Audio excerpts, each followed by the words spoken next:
Good afternoon. I am hoping that we are able to move forward without any problems connecting with our keynote speaker today. So thank you for Well, we're being we're here. we're starting to, but let me tell you, I despise Teams. Truly, truly, truly I'm despise so Teams. sorry, Chris. Oh, Well, but it's we've it's got to you. be We can honest, it's see not you. designed for this. I mean, it's not designed for this. Teams was designed to Oh, be exclusive so that nobody could break into it from outside, and they've never changed that. So whenever you bring somebody in from outside, it freaks out and says, "It's a spy! It's a spy! Kill them! Kill them!" And it's like, no, no, no. I'm just presenting. I'm not really a spy. Yes, you not a are. You're a spy. spy. Not a spy today, anyway. It's Well, like, Chris, let me no. do a quick intro for you, and All then right. we will just turn it all over. All right, let So me see if again, I thank you, can everyone. share my screen before we go too far, see if that's going to work. So, Okay, so everyone, I'd like to introduce you to Dr. Chris Kuehl. He is the managing partner and co-founder of Armada Corporate Intelligence, and he brings a wealth of experience as a chief economist, and he's obviously a very informative and entertaining speaker. So, welcome, Chris. We're excited that you're here, and we will get you access so that you can share your screen and all provide right. us a perspective on this very relevant topic. Well, I think maybe we've seen some success. Now, I am not going to try to go full screen because every It's time I do okay. that with Teams, it throws me out again. No so, problem. so we're just going to accommodate the weirdness This of will work. Microsoft. So, very good. So, I think everybody can see the screen. Yes. Hopefully, very good. So we'll just go ahead and proceed, and I'll quit ranting about Microsoft. You'd think I had stock in Zoom or something, but it's like no, it's just Zoom is easier. So Got it. we'll go from there. All right. So I begin by trashing my entire profession with this quote: "There are two kinds of forecasters: those who don't know and those who don't know they don't know." It has been an interesting few months, to say the least. I mean, we're in areas that are pretty uncharted and don't really have a good sense of what we're looking forward to and what we can really say definitively, even just a few weeks ahead, much less a year. So we'll kind of talk about what the issues are and what's making it a little unsettling as far as trying to do predictions. So as we get into this, at the top of the list, obviously, are tariffs. I mean, tariffs are on everybody's mind. Before we get too deeply into this, though, it's important to understand what tariffs are for and where they came from and what they actually are. They're really old. I mean, people have been using tariffs to control trade for centuries. I mean, it's probably the oldest tactic in the book.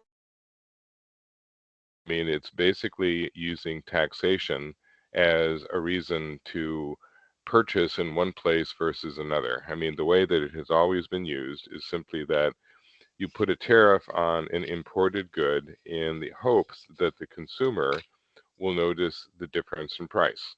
And the consumer will look at the two options and say, oh, gee, the thing that's coming from somewhere else is more expensive than the thing that is produced here. So I think I'll buy what's produced here. And therefore, you end up with a favoritism towards your own production. Now, traditionally, the way the United States has approached tariffs is that we've been very reluctant to put many of them in place because our bias for at least the last 50 years, if not longer, has been towards the consumer. Our attitude has always been that we want the consumer in the United States to have maximum choice, the lowest prices, the best quality goods, because we want the U.S. consumer to have the best lifestyle possible. So if that means that we buy things from the US, great. If that means we buy things from China, great. If that means we buy things from Botswana, great. The idea is to favor the consumer. And we've done a very good job of that. We have a lifestyle that's the envy of every country in the world, but it comes at a cost. And the cost was that our productive capability declined. Over time, the consumer would respond and say, look, stuff that's coming in from other parts of the world is cheaper. Stuff that's coming in from other parts of the world is good quality. So I want it. I mean, remember, many of you may not be old enough to remember this, but when Japanese cars first started coming to the United States, they were no threat to the US auto sector because they were crappy. They were nasty little cars that nobody wanted, and the consumer just laughed and said, "No, I'm not going to buy one of those things. I'm going to buy a Ford or a GM or a Chrysler or whatever." But over time, Japan got better at it, and their cars became more and more popular. And pretty soon, the American consumer was like, well, I like Toyotas, I like Hondas, I like Hyundais, I like all these different cars. I'm going to buy them because they're better quality or cheaper. So we deliberately tried to favor the consumer, and we did it at the expense of the productive capability in the US. Well, we kind of took it too far. And we got to a point where we started looking around saying, wow, we don't make as much as we used to.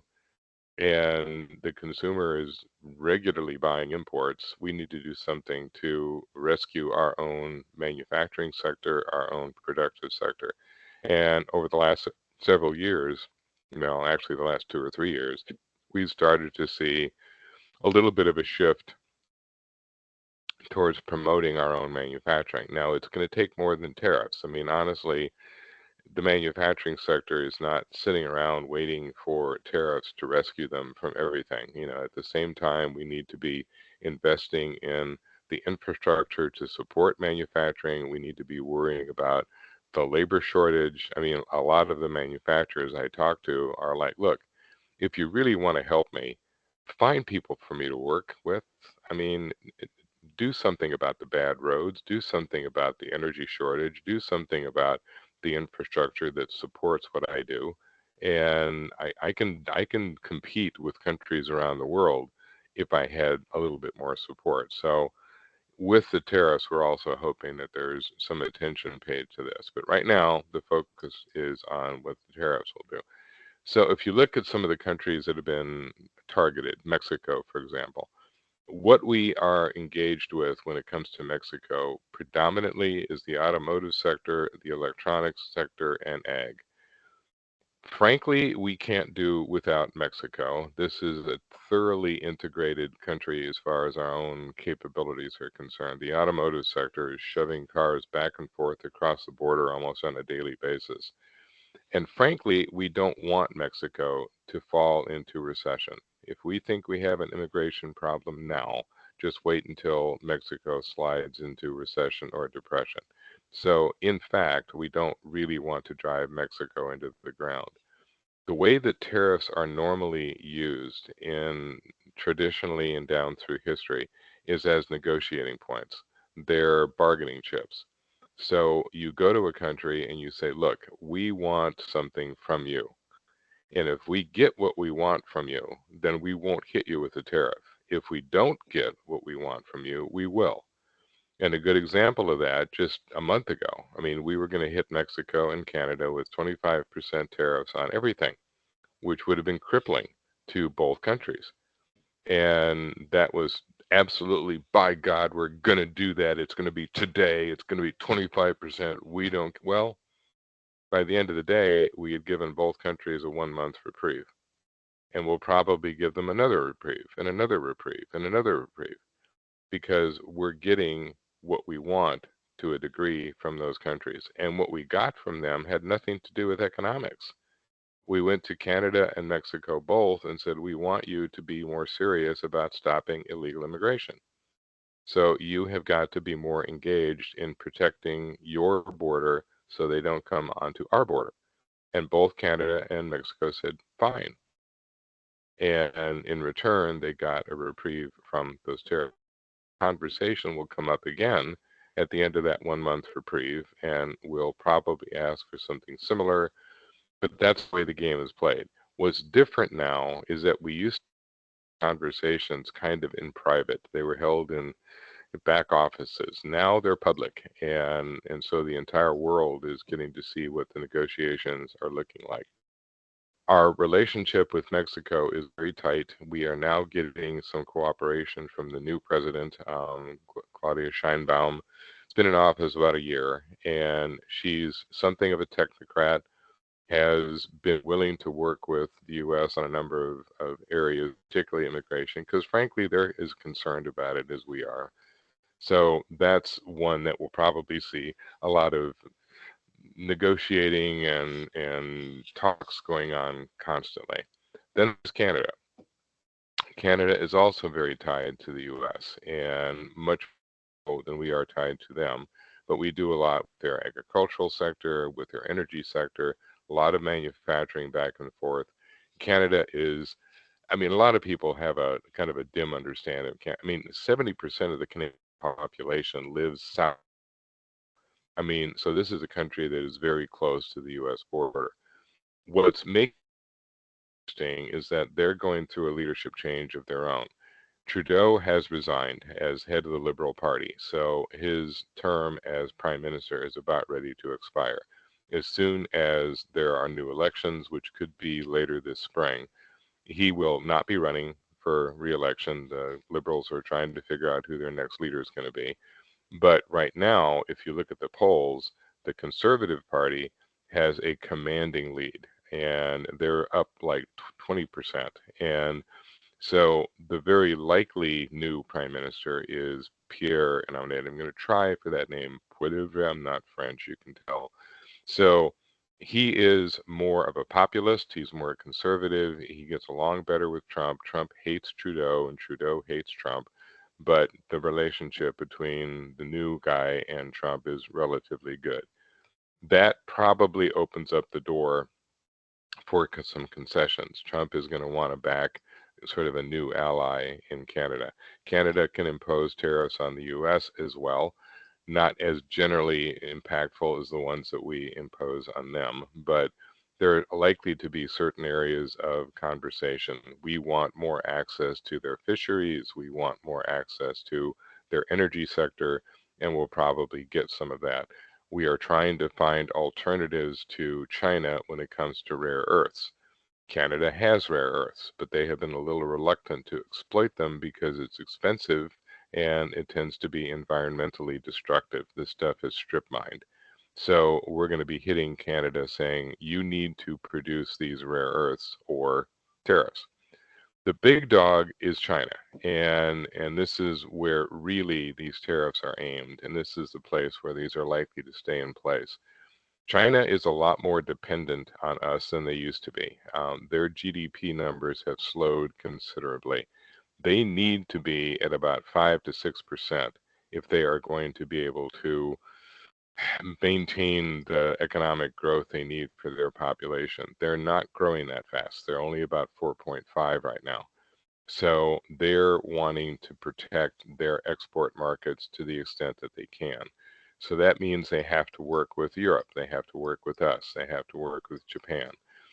We are in a unique position when it comes to China because we are simultaneously trade partners and intense diplomatic and military rivals. So there's a lot of tension here and tension within China. I mean, those who are more security oriented want to cut off the US completely. Those that are more interested in the economy are like, yeah, we can't do that. We require the US to buy our stuff. So there are going to be attempts to find ways to work on certain common goals, but we'll see. The interesting kind of fly in the ointment for China is that India is desperately wanting to replace China as the major supplier to the US and to the world from a manufacturing perspective. And they've got the capability to do that. Their challenge has always been transportation. It's expensive to get things out of India.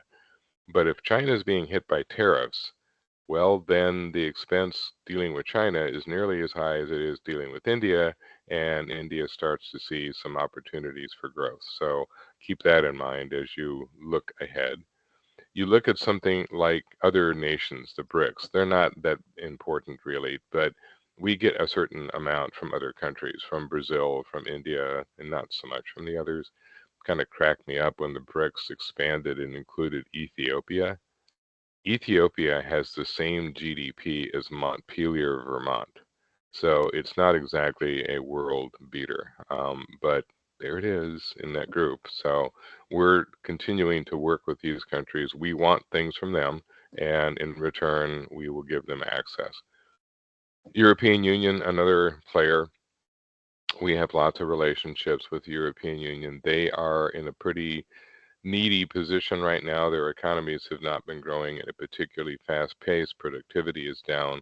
They're worried about recession, particularly the Germans. But there are things that we want from them. The most recent example of a negotiation was that we wanted Europe to stop buying oil and gas from Russia. And in order to accomplish that, we said, look, you guys need to buy more oil and gas from us. And if you do, then we'll be a little less willing to hit you with tariffs. So we'll see how that plays out. But there's lots of geopolitical stuff going on there too. They're going through leadership change too. Germany is likely to be led by Friedrich Merz before the year is out. He's from the Christian Democrats. He is more on the conservative side, more sympathetic with some of the opinions that are voiced by the United States. You already have a conservative government in Italy. You've got the potential for more conservative growth in France as well. So lots of changes going on as far as the EU is concerned. We want access to their agricultural sector. The Europeans have had all kinds of barriers against U.S. agriculture for decades. And one of the things we're pushing now is to say, look, if you want us to back off of tariffs on you, you need to start letting more wheat, more soybeans, more corn, more livestock. The Europeans just hit us with another restriction not a week ago, saying that if you use a certain kind of pesticide, you can't import that into Europe. And we're like, would you knock it off? You have been hitting us with these regulations about what we can and can't do with livestock and agriculture. Well, that needs to stop unless you want us to start hitting you back with our own tariffs. So lots of this kind of high level stuff. And it leaves the business person and the consumer in the US kind of at a loss because we don't know from one day to the next what is and isn't real. I mean, just today, the declaration from Trump, 25% tariff on imported cars, 25% tariff on imported drugs, 25% imported tariffs on chips. Well, how real is that? I mean, are we really going to see that? In the first place, it's really hard to figure out where a car comes from these days. You know, the Europeans make cars here, the Japanese make cars here, the South Koreans make cars here. Are those South Korean cars? Are they American cars? You know, so a lot of negotiation even there. You've already seen countries that produce chips tend to make nice with the US. Samsung is building a plant in Dallas. Taiwan Semiconductor is building one in Phoenix and has already pledged to expand it. So a lot of chip production is already going to be shifting here. Drugs is a whole nother question. Very sensitive topic as far as Americans are concerned because it better not increase their prices.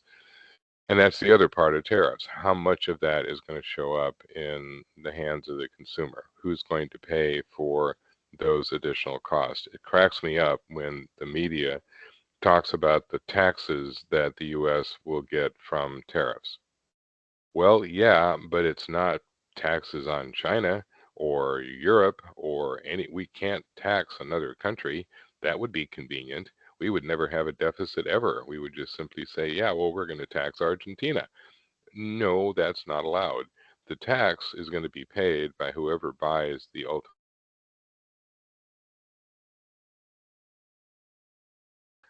Now, the company that is producing the product that is getting taxed, they may have to make adjustments. They may have to do all kinds of stuff to try to stay competitive. But ultimately, whenever that product is purchased, the person paying for it is the one paying the tax. So yes, we are going to see increased taxation, but it's coming from the same people we tax now. So that's not exactly a gain when it comes to the U.S. taxpayer. So if you look at things that are a little bit more pertinent to what's going on with housing sector and with manufacturing and just development in general. And again, I don't want to be a media basher, but I get accused of being a media basher. Remember in September when the Fed decided to reduce interest rates by half a point. So it had been expected, it was hailed, etc. The media went nuts and basically said, wow, the Fed has cut interest rates by 50 basis points. That's going to make mortgage rates collapse. And I'm sitting there staring at this talking head going, do you know anything about economics at all? Did you completely flunk that class? Mortgage rates do not pay any attention at all to the Fed rate, none. The Fed rate is important for corporate borrowing to a degree. It has impact on the overall economy, but it's a very simple rate. The only thing the Fed rate really controls is banking. It is the rate that banks charge each other for overnight loans. Mortgage rates are tied to the 10-year Treasury. So changes in the value and the yield of the 10-year Treasury bond, that's what determines a mortgage rate. And right now, those yields are higher than they've been in a while. And they're going up because we have a big deficit. We've lost our AAA rating. We're afraid of inflation. There's all kinds of things that have driven up the yield on the 10-year Treasury. That has made mortgage rates higher. So everyone was saying, wow, those rates will fall right away. And they didn't. They didn't fall at all. If anything, they went up. So as we look forward, we're trying to figure out what is it that would have to be done to reduce the yield on the mortgage rates. And that is the focus of this guy, the Treasury Secretary, Scott Bessent. Bessent is a well-regarded Wall Street banker, not necessarily an insider as far as the Trump administration is concerned, but well-regarded in financial circles. He has three focus areas, the three things he wants to do in order to lower those yields. He wants to reduce the deficit, he wants to deal more with deregulation, and he wants energy expansion. And he is determined not to do excessive debt issuance if he can avoid it, more focus on fiscal tools, not Fed. So what he's interested in is getting the Congress to deal with some of these deficit issues rather than dump it all on the Fed. Now, the way that this plays out is, at least theoretically, he looks at things like the almost 19% of the federal GDP that was accounted for by government spending, and he thinks that's too high. He wants to reduce that. He wants to put more of that into non-residential fixed investment, which would be good for the manufacturing sector, would be good for a lot of the participants in construction and elsewhere. How do you do that?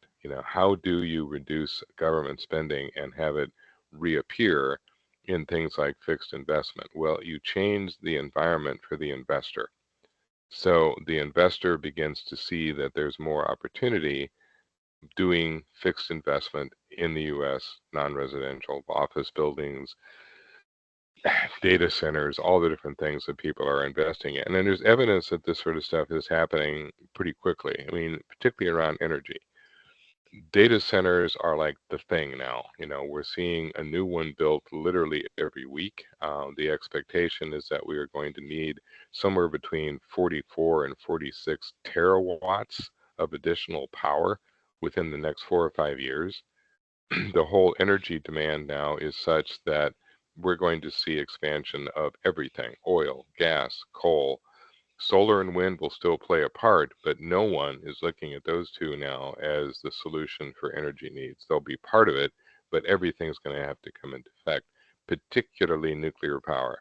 In the last 2 or 3 months, there has been an incredible surge in investment in nuclear power, something to the tune of, I think the last number I saw was $2.6 billion in investing in these modular nuclear power plants. And it's expected to triple or quadruple by the end of this year. Everybody and their brother is jumping on this bandwagon, saying the only way that we're going to meet the needs without just absolutely going crazy with fossil fuel, is developing these nuclear power plants, these modular ones. This is what the French use. And they're smaller. They're not vulnerable in the same sense that the big nuclear power plants were a few years back. The idea is, at least the way the French look at it, if you have a problem with a nuclear power plant in France, you just shut it down and fix it. But it doesn't shut down the city because there's dozens of them, and you just shift the power over to another plant and life goes merrily on. You can tell that there's been a major change in attitude. Microsoft just recently bought 3 Mile Island, and they're starting up the second reactor. They said, look, only one of these melted down, the other one's fine, and we're going to start it up so we can run our data center, which we need for what we're doing with AI. That's the kind of stuff that Besant and members of the Treasury are really trying to push at this point, is to shift that investment attitude and see if we can get growth. Now, when you look at the predictions that people have around the year, the Fed is predicting 2.1% growth for this year. Besant and the Treasury Department is predicting 3. So they're not far off each other, both of them fairly optimistic, but Besant thinks we're going to grow a lot faster. And so far, his predictions are a little more accurate. We're growing at close to 3% now in the first quarter, which tends to be a slow quarter generally. So we'll see. The unemployment rate's not going to change much. We're still dealing with a massive worker shortage, and that's not going to go away anytime soon. Inflation is likely to stay roughly where it is as far as the rate is concerned. The problem with inflation is that it doesn't come down as fast as it goes up. So it's good news that the rate has slowed. We're not seeing it get any worse, but the inflation that we've already experienced is going to be with us for a long time. The only way to see it drop is either a massive depression, which closes everything, or we get competitive pressure. Companies start to lower their prices because they're looking to get market share. A lot of conversation lately as to whether or not the layoffs at the federal government level will affect the unemployment rate. And it will in certain communities that are more dependent on government money. Kansas City is actually pretty vulnerable in terms of its exposure. We have a lot of government employees here. But it doesn't really affect the worker shortage. The worker shortage is acute in areas like manufacturing, construction, transportation. The average government worker is not prepared to go to work in manufacturing or go to work in construction or go to work in transportation. They're not copacetic as far as their skill sets are concerned. So what's likely to happen with government workers as they are laid off, they'll find other sort of corporate type jobs, or what's more common is they literally leave the area and they look for opportunities elsewhere. So we'll see some of that take place nationwide. The dot plot, this is where the interest rates are likely to be in the next couple of years. A lot of variation. I mean, the members of the Board of Governors are not on the same page. I mean, they're all over the place because they don't know what to expect when it comes to inflation. Are the tariffs really going to supercharge inflation? They will definitely have an impact. It's a matter of how much. Is it going to be enough that the Fed needs to reverse course and start raising interest rates again? Or is it enough that the interest rates can sort of hold where they are? What is very likely is that future cuts are unlikely. The Europeans are already backing away from their estimates, and so are we. So here is really kind of the fundamental thing as far as our economy is concerned. We're in the middle of something we've never seen before. This is the K-shaped recovery. And it throws assessments off because the upper third of income earners are doing spectacularly. They're fine. They're spending money. They're buying houses and cars and toys, and they're having a great time. They're feeling inflation, but not enough to slow them down because they have enough money to cover it. Much of the money that's in that upper third came from the market. We have seen $900 billion in new wealth created by the market. That has led to $2.7 trillion in the multiplier effect. So when people in the upper third are spending money, it percolates through the economy really fast. So if you're looking at the upper third and you're looking at businesses that cater to the upper third, things look great. The economy is booming. We're just doing spectacularly. You look at the bottom third, those making under 50K, they're barely making it. They are living paycheck to paycheck. They are not in a position to react to inflation. They don't have the kind of job that can be upscaled. They can't react to the higher prices, so they just fall further and further behind. All eyes, therefore, on the middle. As long as their jobs are secure, as long as they have some leverage and they can keep up with inflation, they will keep spending. But if something happens to their job or if something happens to their leverage, they fall behind fast. So at the moment, they're hanging in there. Every time there's a big jump in inflation, there's generally been a jump in wages. But there's a limit to that. And there's a point at which those wages don't keep up and people start to fall behind. You're starting to see people react to inflation. They're changing their spending habits. They're becoming a little more frugal. Not that it's really impacted the economy yet, but the potential is there for that to happen. And that's one of the reasons the Fed is watching it. So if you look at the next slide, if I can get it to move here. Here we go. There's a lot of conversation around the commercial real estate market. We were expecting this to really be a big problem by now, but it really hasn't manifested. You're still seeing banks engaged in real estate loans more aggressively than we thought they would be, but that's not necessarily something we can count on for years to come. If you look at how banks are reacting to real estate and to loaning in general, they're not tightening their standards as much as they were. They're now starting to relax a little bit. They're getting a little bit more aggressive about making loans. This next slide, and I'll go through these pretty quickly, so in interest of time, this is probably the best news slide for the business community we've seen so far. Inventory to sales ratios are back to almost normal. This is a critical thing. All of you know the worst thing in the world you can have is inventory that just sits there. I mean, the goal for years has been to reduce inventory. That's where the whole just-in-time system came from. If you could get to a point where what you needed showed up the day you needed it, that would be great. So you didn't have to store it, you didn't have to account for it, you didn't have to have that dead inventory on your books. Then the supply chain collapsed over the recession that we got because of the pandemic. Suddenly, people had no choice but to start hanging on to huge amounts of inventory. Everybody was heavy. And this was really weighing on business. It was weighing on manufacturing because if everybody is holding inventory, there's no incentive to buy any more because they already have a bunch. Now we're getting back to normal.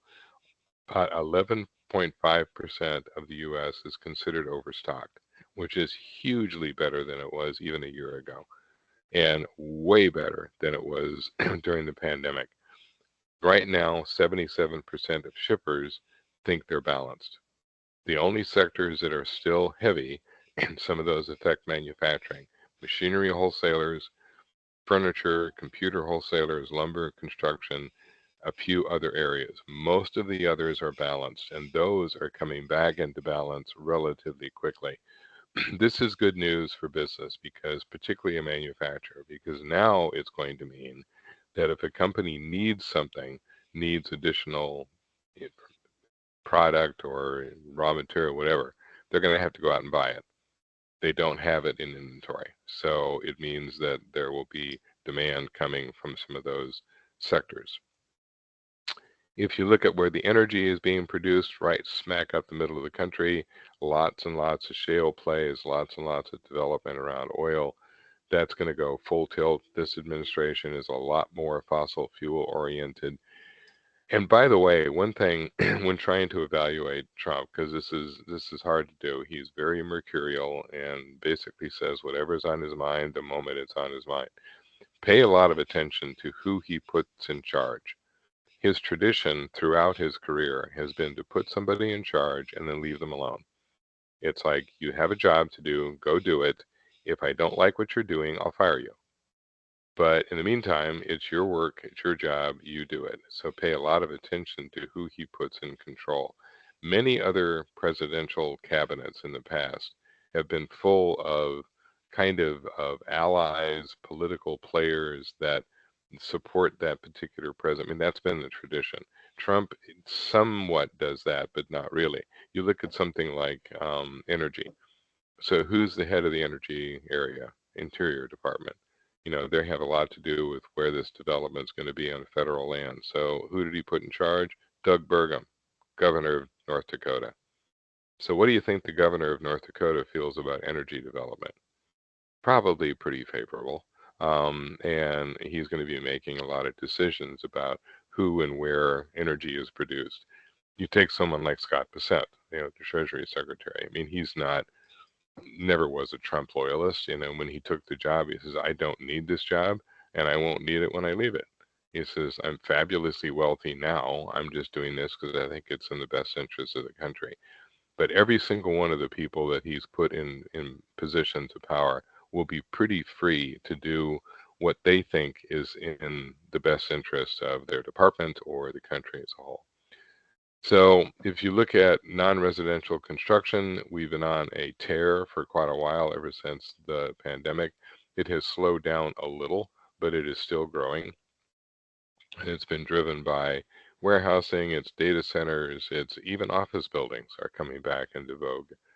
The residential side growing as well. It's leveling off a little bit, but it's still way over the trend line.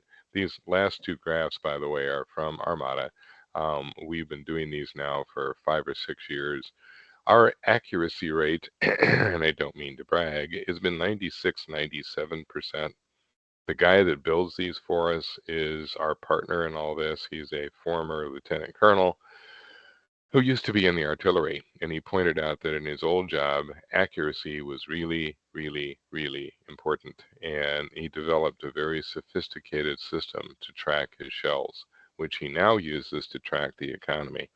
26 variables to tell us where we think things are going. So we end up with a chart like you see on the left. Our conclusion is the solid orange line. Those solid lines to the north and south, if some of those variables trend favorably, then you get more growth. If some of those variables trend negatively, you get the slower growth. So you get kind of a cone, a variation. We think most of the activity will be in the middle, but we know what to look for to see if it's going to force it one way or the other. So moving on. Inflation, which I mentioned before, are not likely to change much. Right now, we're sitting at about 2.7% as far as a rate is concerned. Probably will stay in that range for at least this year and probably into next. The Fed looks at PCE. You will see discussions in the media about the consumer price index. That is a measure, and it's one that comes out every month, but it's not as accurate as PCE. PCE is what we actually bought and what it actually cost. So it's a much more accurate measure. The problem you can see on this chart, the most recent data is from November. So we don't have an idea at this stage what inflation was in December or January or now.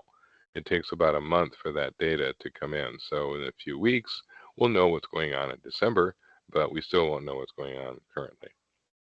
If you want to know where the regional growth spots are, we're in the middle of one of them. So you're seeing a lot of conversation about development in the middle of the country. It's been driven by everything from transportation access, potentially better labor opportunities, a lot more access to energy, etc. So a lot of it's anchored in Texas and then kind of moves north into Oklahoma, Kansas, and further north. What's been interesting about regional growth is that companies and people are leaving more expensive states and going to cheaper ones. They're looking for relief from tax and expenses in general. So some of the fastest growing parts of the country are those that are less expensive to live in. And it's causing interesting developments. The fastest growing city in the United States right now is Fargo, North Dakota. A study was done not long ago asking the question, how much would you need to make to live a comfortable life in each of the 50 states? So if you wanted to live a comfortable life as a single person in California, it's going to cost you $200,000. So the average person is like, no, I can't afford that. So what would it cost you to live a comfortable life in North Dakota? $50,000. So you suddenly have a lot of people saying, huh, let me think about this. I have a friend that just retired to North Dakota, to Fargo, and everybody thought he was nuts. And he said, look, I'm 75 years old. I don't like heat. I don't like beaches. I don't play golf. What I like to do is watch movies, swim, and bowl. And some guy built a house up here which has an indoor bowling alley, an indoor swimming pool, and an indoor movie theater. And I picked it up for $400,000. So yes, I'm fully aware that it's 87 degrees below zero here and there's 800 feet of snow outside my door. I don't care. I'm going to swim and I'm going to bowl and I'm going to watch movies and I'll wait for summer. I understand that it comes on June 3rd and lasts for a day and then moves on. So anyway, North Dakota is suddenly becoming a hot place to live, but so is the whole region. You're seeing movement into Wyoming, into Nebraska, into Kansas. It's cheaper, and people are reacting to the fact that it's cheaper. If you look at corporate investment, still very steady, still very high, $74 billion, basically driven by tech. As companies can't find people, they turn to robotics, they turn to technology, they turn to automation, and that's what's been driving this corporate investment. Wind this up here. The oil and gas situation has changed radically. We are North American independent. We are now the world's largest oil producer. We're the world's largest oil exporter. So we don't buy anything from the Middle East or North Africa unless it's on sale or if it's a special blend that we can't get anywhere else. We provide our own fuel. Right now, we're producing around 13 to 14 million barrels a day. We consume around 20. That which we don't consume or produce ourselves, we get from Canada or Mexico. So we're looking at a really matched forecast of demand and supply. I mean, this says it all. We're producing even without the new changes in the energy sector, and this is going to expand now that we're seeing some of the restrictions being lifted. We don't even care about the strategic petroleum reserve anymore. It's at low levels and nobody cares. We have so much shut-in capacity. We've produced so much fuel, we don't use it fast enough. And the oil companies are storing it literally in rail cars, which is scaring the rail industry to death. They said, we have a name for those. We call them bombs. We don't want people storing oil that way, but there's no choice. So unless we start radically increasing our production, we are just very comfortable in terms of our productive capacity going forward, much more so than we've been in years. All right, next one here. This is where a lot of the reshoring activity is taking place, a lot of it in the Midwest, a lot of it in the South. Again, it's driven by access to jobs, it's access to transportation, access to energy, and a lot of that development. I mean, Texas alone is going to build 27 new natural gas power plants in the next year and a half to 2 years. And you're getting that same kind of expansion throughout the region, because the idea is to put these power plants as close to the source of the energy as they can, and then you get all this development that comes around it because of that focus. So we'll see probably as much reshoring money this coming year as we did last year, maybe twice as much. We had about $2 billion worth of it in 2024. We may be hitting close to $4 billion in the coming year. Reshoring is taking place in Europe as well. There's a lot of movement out of China into other countries like India, like Vietnam. But at the end of the day, businesses are looking at the US going, well, this is where the consumer is. And furthermore, if we're trying to dodge tariffs, maybe it would make sense to relocate here, because at least we're not going to have to worry about whether that tariff is going to affect us one way or the other. Okay, so I'll leave time for questions. I usually end up sucking all the air out of the room, so I'm not going to do that this time. So I leave you with this comment. A cynic is a man who, when he smells flowers, looks around for a coffin.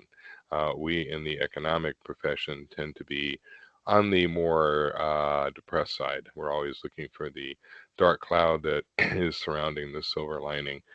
There's a lot of things that can go wrong as far as this economy is concerned this year, but there's also a lot of things that can go right. We're seeing pretty good consumer behavior, at least for the upper two-thirds. We're a little worried about that lower third. We are concerned about what actually happens with tariffs. If they are really negotiation points, then we'll probably come out of the year in pretty good shape. But negotiation requires another player. So if we are threatening these things and the countries we're threatening don't respond, then all of a sudden we do have a tariff. And that's something that could affect the business in the U.S. The farm sector in the U.S. is very worried about what happens with these tariff arguments because we rely on selling to China, India, countries all over the world. And if that gets interrupted, it really messes up the farm sector. Generally speaking, those countries capitulate. They need the food. They want the input from the U.S. They will make the concessions, but it depends on how significant the concession is, and we'll just have to wait to see how that negotiation takes place. Any of you who've been involved in negotiations know that you start out with the extreme position and then kind of back down from there. We've seen some of it already, where a very radical statement is made and then we back down. So that's the pattern, is you start high and kind of go in reverse until you find a happy medium somewhere. So for those of you who just can't get enough of this, we do a lot of writing. Flagship comes out 3 times a week. The watch comes out once a month, and that's the one that has all the fun graphs in it. And we also do an executive suite thing that comes out once a week. All of this for the price of a Starbucks caramel macchiato. So it's not terribly expensive. So are there any questions? There are, Chris, and I'm going to go ahead and read those to you if you don't mind. You're certainly welcome. Thank you. Okay, first question. If tariffs do come into effect, they will be passed on to the consumer. That will increase prices to the consumer and spur inflation, will it not? Yes, it will. And that's the biggest concern the Fed has because they know that at some point those tariffs cascade and it's going to come down to what product area is going to be most affected. Some of the tariffs that are being discussed are on pretty expensive items. So does that really cut into the sales? I do a lot of work with car dealers, for example, and they know that they're a target. But the wealthier car buyer is kind of like, what do I care? The car is expensive anyway. I'm going to get a loan for it. I don't care. But the less expensive car is really going to feel the pinch. If you see tariffs really affecting consumer goods, and again, it's going to come down to level. If you see something go up by 2, 3, 4 bucks, is that going to stop you from buying it? No, but it's going to start chewing into what you can use your money for. One of the oldest concepts in economics is opportunity cost. If you spend on one thing, you cannot spend on another. And if prices go up for staples, well, it just means there's less money to be used for discretionary spending. If you're spending it all on food and rent and all that, well, you're not going to be spending it on other stuff. So the biggest concern right now is how much of the consumer spend will end up becoming kind of mandatory and how much will still be discretionary. Great, thank you. With the mass terminations of federal workers, how will the increase of unemployment affect the economy? It's going to depend on the community that these are concentrated in. The federal government is a massive employer. The numbers that are being discussed right now are still pretty paltry compared to the total number of government workers. But you're going to have certain cities that are going to feel the pinch more than others. And Kansas City is likely to feel a bit more of it because of the presence of the IRS center here. But it also depends on how many of these layoffs actually transpire. one of the oldest tricks in the book when it comes to layoff is to lay people off and then rehire them at a lower wage. So you may end up seeing some of that. I mean, that's been a classic tactic for corporate America for years. Not sure how effective that is in the government context because of the union involvement and the rest. There also is the possibility that the functions that are being carried out by a department that's seeing cuts will be picked up by another department. And then those people may end up transferring into other sections. You've got a lot of kind of reconfiguring. One good example of kind of a change in the way we do things. The whole hue and cry over the USAID.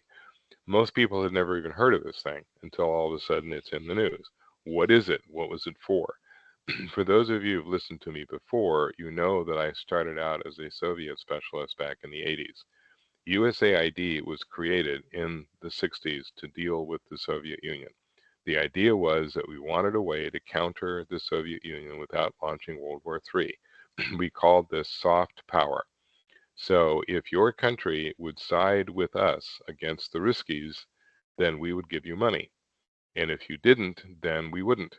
So USAID funneled money into countries that were willing to take a stand against the Soviet Union and for the US. And the only thing we required from them was that allegiance. So during the 60s, 70s, 80s, we ended up backing a lot of pretty questionable governments. We had money going to the Shah of Iran and Idi Amin and Mobutu Sese Seko and Noriega. Well, why? I mean, they're tin pot dictators, but they were anti-Soviet. So now there's no Soviet Union to fight, and we wonder why we're still doing the USAID thing. What is prompting those to support it is that as we withdraw from USAID, the Chinese are coming in saying, oh, are the Americans not giving you money anymore? We will if you side with us. So that same kind of Cold War mentality exists, and a lot of the functions of USAID are going to end up in some other department because we still want to counter the Chinese with what we do best, money. And that's also going to be a tariff negotiation. It's like if you side with us against China, well, maybe we won't put a tariff on you. So that's the diplomatic game. Okay, we've got, I think, 5 more, so we'll get through this. How can manufacturers in need of talent take advantage of the mass federal terminations or forced resignations as potential workforce? That's going to be tough because these are not corresponding skill sets. I mean, it's going to depend on what you're trying to hire, but if you're looking for a machinist or a driver or a construction worker or somebody that's working in the plant, good luck. That's not done at the federal level. But if you're looking for people to work in the back office, if you're looking for people with more administrative skills, yeah, there's going to be some opportunities. So it's mostly going to be using the same tactics you always use when you're looking for new employees and making it clear to people who've lost their jobs that you're open to applications. Yeah, good thought. I'm thinking logistics, supply chain, Mhm. analytics. Those are really would be really great roles. Okay. Um, if there is increase of houses in the market, will that affect the interest rates? It will affect it a little, but not much, because basically what you're dealing with is that bond market. And right now, we're still dealing with a lot of housing shortage. Depends on the part of the country you're in. Some cities are sort of overwhelmed with capacity, others are still looking for new houses.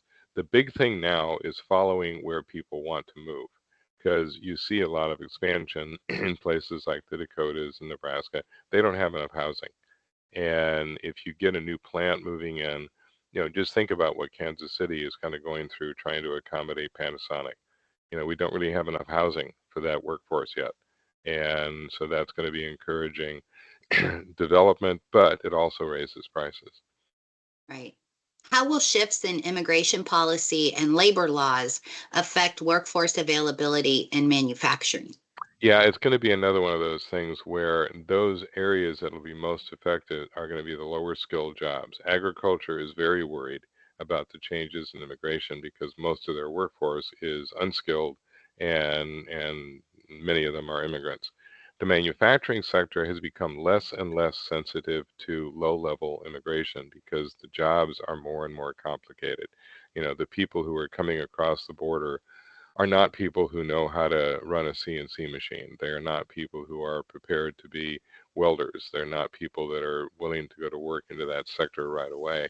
They're people with language barriers. They're low-level workers. Construction is going to be affected because many of those low-level jobs are done. But even construction has seen a tremendous increase in skilled jobs, and those are the ones that are having the trouble filling. Two more. How might regulatory, let me spit that out. How might regulatory changes affect energy prices and availability for manufacturers? That's a high priority. Both the administration, whether it's Interior or Energy or many of the others, are trying to figure out ways to reduce the regulatory burden. One of the things that has been suggested is that right now it takes almost 2 years to get permission to build a power plant. There is a proposal that is nearly complete that reduces that regulatory burden to 4 months. So if you want to set up a new power plant, you can get it done in 4 months rather than 2 years. And that's going to be the big change regulatory wise, is like speeding up the permission process, speeding up the ability to react to demand. There's a lot of attacks on regulation right now, which manufacturing has been calling for years. It's kind of like these regulations are burdensome, they're contradictory. Somebody needs to get control of it. And now you're starting to see some attention paid to what do we do to change that pattern. Okay. And Chris, a few more questions came through. If you could hold on just a few Sure, more sure. minutes. Thank you. Can you share how you think tariffs will affect the steel market? Yeah, the steel market is going to depend on whether they do what they did in the first Trump administration. There were lots of steel and aluminum tariffs then too, and they all ended up being abrogated because we went to the various countries that imported steel and say, if you do this, if you do this, if you do this, and you ended up seeing exemptions for Canada, Mexico, Brazil, Europe, Argentina, Australia, South Korea, Japan. Everybody got an exemption. I don't know that you'll see quite that many exemptions this time, but it's a great bargaining chip when the U.S. goes to these countries and says, look, I know you want to sell us your steel and aluminum. We want to sell into your country. Like with Japan, we want access to the Japanese market.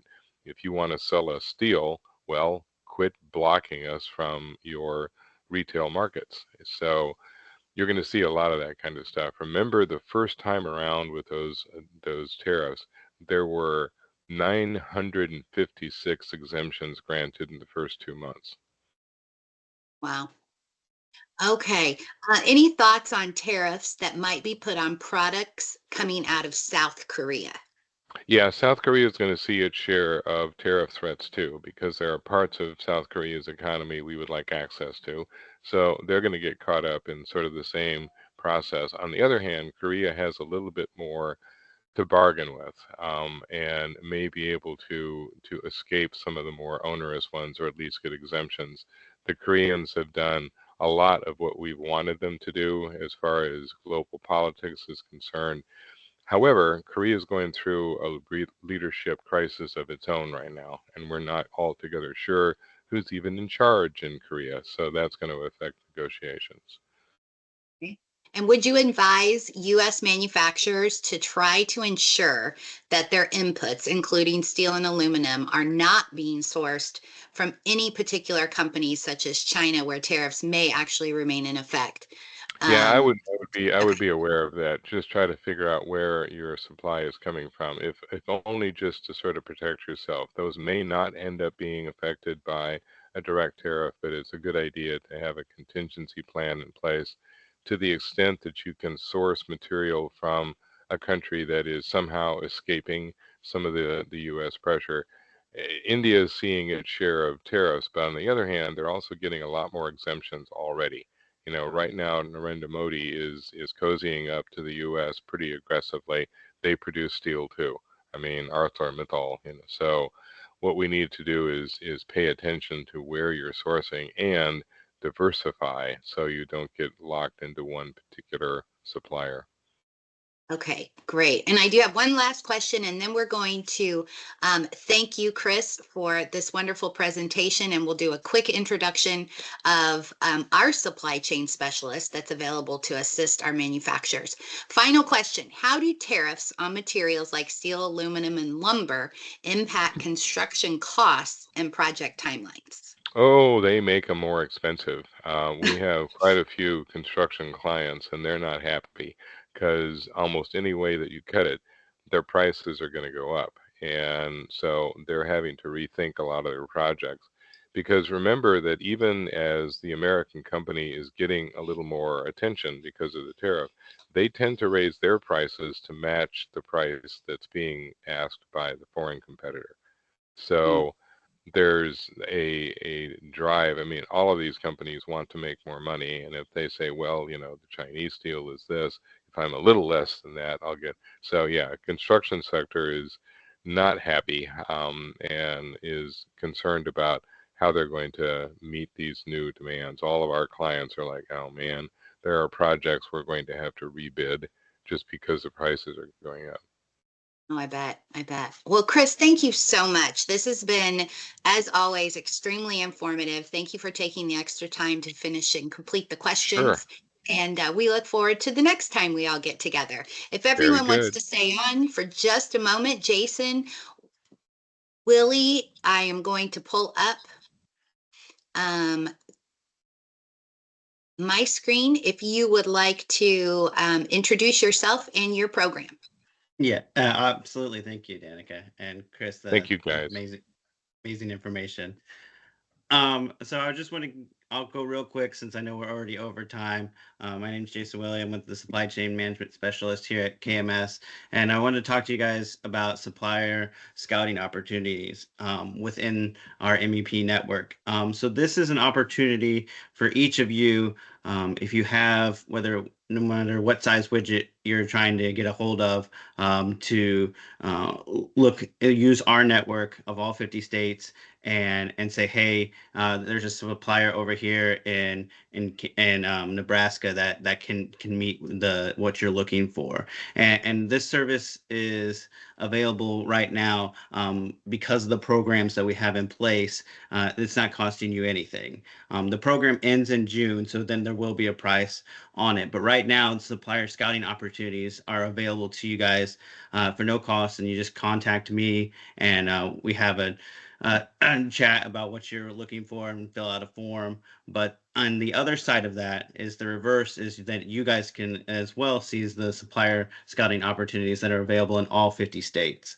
And so I want to make sure that if you're not currently receiving an email from me once a month showing you what is available, that you're putting your just whoever you want that email to go to, put that in the chat. So you can see these opportunities that are available every single month.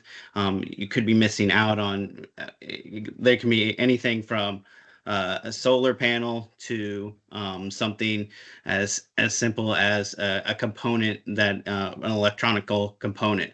There are just lots of opportunities that are available, and I don't want anyone on this call missing out on them. So again, I only send out the email once a month, so that way it's not over. You're getting a whole bunch of emails from me. But again, and if you're needing a second supplier, or you're needing long lead times and needing that, finding another area of support, please let me know. And then last thing, and then I'll be done, is I would just like to remind everyone to make sure that you're getting supply chain assessments, sometime between every 2 to 3 years. So we have that here at KMS.